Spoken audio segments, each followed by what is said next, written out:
If you've been following the SoCHiology podcast since I launched it in 2021, you will be aware of the reverse psychology sub-series, which is basically unpopular Chicago opinions from Chicago. You will also be aware of the SAT, the SoCHiology awareness test, where I quiz random Chicagoans about different questions in regards to Chicago history and culture. Well, this Black History Month, I'm introducing the ChicaGOATS sub-series. This is basically a Black Chicago history blitz that details and gives brief summaries of different Black Chicagoans that lived in our city and did great things in their respective careers and left a huge impact not on the city but on the entire world.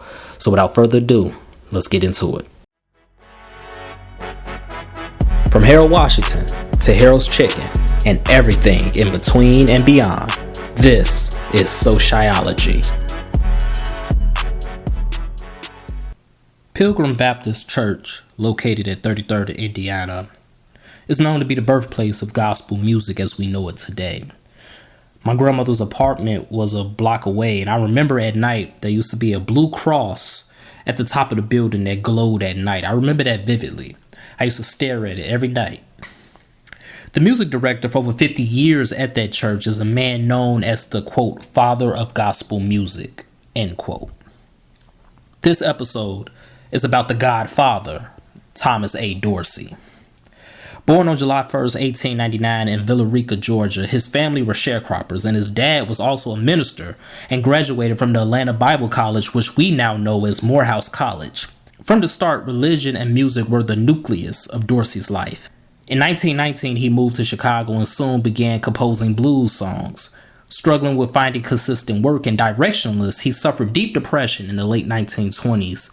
But it's when he attended a church service with his sister-in-law that his entire life changed, when a minister prayed over him. His musical compositions resonated deeply with the Black churches across Chicago, and the pastor at Pilgrim Baptist Church decided to hire him as the music director at that point. In 1932, he co-founded the Gospel Choral Union of Chicago. Unfortunately, his wife would die from childbirth that same year, and a day later, their newborn son would die as well. This news led to the creation of his most famous song, Take My Hand, Precious Lord. The organization he helped create was renamed the NCGCC, and it spread across the country. In the process, he mentored many young musicians at Pilgrim Baptist Church, including another ChicaGOAT whom we will discuss on another episode.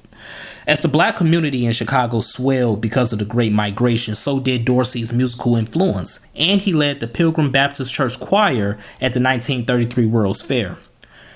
Thomas Dorsey lived a quiet and humble life, and he didn't care for publicity, and he preferred to stick to his duties at the Pilgrim Baptist Church and his publishing company. He retired in the 1970s and passed away from Alzheimer's in 1993. He currently rests at the Oakwood Cemetery in the Woodlawn neighborhood on the south side of Chicago. Throughout Thomas Dorsey's career, it is estimated that he penned over 3,000 songs, and that's just the estimate. Some people believe it was more. Music has always been a cathartic companion to people of the African diaspora for centuries.